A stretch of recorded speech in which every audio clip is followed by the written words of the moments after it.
नमस्ते बच्चों। कक्षा 7 विषय विज्ञान और लेसन है छठा भौतिक और रासायनिक परिवर्तन। इसमें से अपने जो भौतिक परिवर्तन क्या होते हैं इसके बारे में अपने पहले पढ़ चुके हैं कि ये परिवर्तन है उत्क्रमणीय होते हैं कि एक चीज़ से जैसे पानी से बर्फ़ से फिर वापस पानी प्राप्त किया जा सकता है, तो ये परिवर्तन उत्क्रमणीय होते हैं। ये थे भौतिक परिवर्तन। इसके बाद अपना दूसरा जो टॉपिक है वो है रासायनिक परिवर्तन। तो रासायनिक परिवर्तनों में एक नया पदार्थ बनता है और ये उत्क्रमणीय नहीं होते, ये अनुत्क्रमणीय होते हैं, पुनः प्राप्त नहीं किए जा सकते। ये परिवर्तन रासायनिक परिवर्तन कहलाते हैं। कि लोहे में जंग लगना एक ऐसा परिवर्तन है जिसे आप भली भांति परिचित हैं। फिर यदि आप लोहे के टुकड़े को अपने कुछ दिनों के लिए खुले में छोड़ दें और उसकी जांच करें, ना उसको उठाएं, तो क्या होता है, कुछ दिनों के बाद उसके ऊपर भूरे रंग के पदार्थ की एक परत सी जम जाती है और यही भूरे रंग का जो पदार्थ है क्या कहलाता है? जंग कहलाता है। और जंग लगने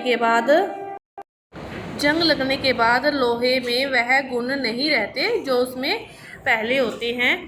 इसी तरह उनमें क्या हो जाता है? चेंज हो जाता है। तो यह है मतलब रासायनिक परिवर्तन को आप इस प्रकार समझ सकते हो कि जैसे आपने कोई लकड़ी को आग लगाई, जल गई, जलने के बाद उसे राख बन गई, तो राख में क्या लकड़ी वाले गुण रहते हैं? क्या नहीं रहते। तो मतलब इसमें एक नया पदार्थ बन जाता है जिससे उसमें पहले वाले गुण नहीं रहते। तो ये क्या कहलाता है? रासायनिक परिवर्तन कहलाता है। ये क्या कहलाता है? रासायनिक परिवर्तन कहलाता है। जैसे 6.6 क्रियाकलाप दे रखा है कि आपको मैग्नीशियम की कोई भी पतली पट्टी या तार का टुकड़ा लेना है। इसके सिरों को आप क्या करो? रेगमाल से साफ कर लो और साफ करने के बाद इसके जो सिरे को क्या करो? मोमबत्ती की लो से ले जाकर उसको जलने दो। जलने के बाद पूरी जल जाएगी और लास्ट में क्या बच जाएगी? राख बच जाएगी। तो क्या फिर वो उसमें मैग्नीशियम का जो फीता था वह उसके जैसी है या फिर उसको पुनः प्राप्त किया जा सकता है? तो ऐसा कुछ भी नहीं होता कि उसको पुनः प्राप्त नहीं किया जा सकता। तो यह परिवर्तन क्या कहलाते हैं? रासायनिक परिवर्तन कहलाते हैं, जिसमें एक नया पदार्थ बन जाता है। जैसे देखो, लोहे पर जंग लगी तो लोहा काम का नहीं रहता, वह कमज़ोर हो जाता है। उसी तरह मैग्नीशियम का फीता जल गया, राख बन गई। लकड़ी जल जाती है, राख बन जाती है। दूध से दही बन जाता है, तो क्या दही से वापस दूध प्राप्त किया जा सकता है? नहीं। तो ये सारे परिवर्तन क्या कहलाते हैं? रासायनिक परिवर्तन कहलाते हैं, जिससे उन परिवर्तनों को पुनः प्राप्त नहीं किया जा सकता। उन चीज़ों को जो पहले थी उनको पुनः प्राप्त नहीं किया जा सकता। उसके गुणों में भी चेंज हो जाता है और उनसे कोई नया पदार्थ का भी निर्माण हो जाता है। जैसे लकड़ी को जलने के बाद उससे क्या बन जाता है? राख बन जाती है। तो ये क्या है? एक प्रकार का नया पदार्थ है। इसके बाद देखो, क्रियाकलाप दे रखा है 6.8। आप किसी भी प्रणाली में क्या करो? 1 चम्मच सिरका ले लो, फिर इसमें चुटकी भर खाने का सोडा डाल दो।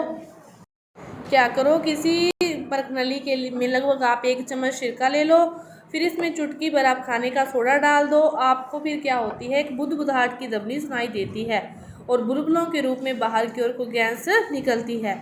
तो इस गैस को आप ताजे बने चूने के पानी में से गुजारते हैं। तो उसको गुजारने के बाद देखो, इस प्रकार एक प्रणाली ले ली, इसमें आपने सिरका व खाने का सोडा डाला और इसमें जब बुदबुदाहट के साथ गैस निकलती है तो उसको क्या करो?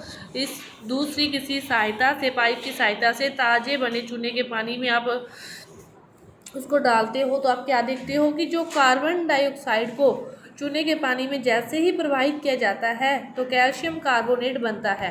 उससे क्या बनता है? कैल्शियम कार्बोनेट बनता है और जिससे जो चूने का पानी है वो कैसा हो जाता है? दूधिया हो जाता है।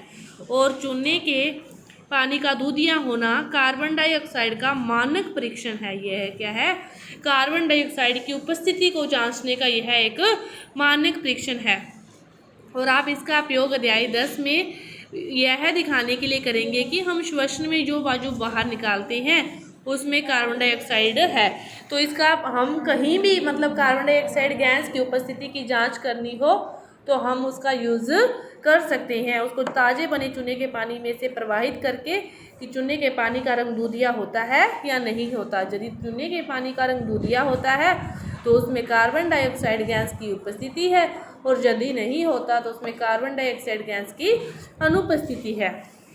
तो अपने अब तक जितने भी क्रियाकलाप देखे लास्ट वाले, तो इन सभी में क्या था कि इनसे जो नए पदार्थ बन रहे हैं, एक या एक से अधिक नए पदार्थ बन रहे हैं, तो ये एक परिवर्तन, फिर जिसमें नए पदार्थ बनते हैं वह परिवर्तन क्या कहलाता है? रासायनिक परिवर्तन। वह परिवर्तन जिसमें एक से अधिक नए पदार्थ बनते हैं रासायनिक परिवर्तन कहलाते हैं। और रासायनिक परिवर्तन को रासायनिक अभिक्रिया भी कहते हैं। इसमें एक रासायनिक अभिक्रिया संपन्न होती है जिसमें एक या एक से अधिक नए पदार्थ बनते हैं। रासायनिक परिवर्तन हमारे जीवन में बहुत ज़्यादा महत्वपूर्ण है। जो सभी नए पदार्थ हैं वो रासायनिक परिवर्तनों के परिणाम स्वरूप ही बनते हैं। उदाहरण के लिए भोजन का पाचन, फल जो पक जाते हैं, अंगूरों का जो किण्वन होता है, ये सारे क्या है? रासायनिक परिवर्तनों के कारण ही होता है। औषधियाँ भी रासायनिक परिवर्तनों की श्रृंखला का अन्योन्य उत्पाद है। तो इस प्रकार आपका ये रासायनिक परिवर्तन का जो पार्ट है वो पूरा हुआ। धन्यवाद।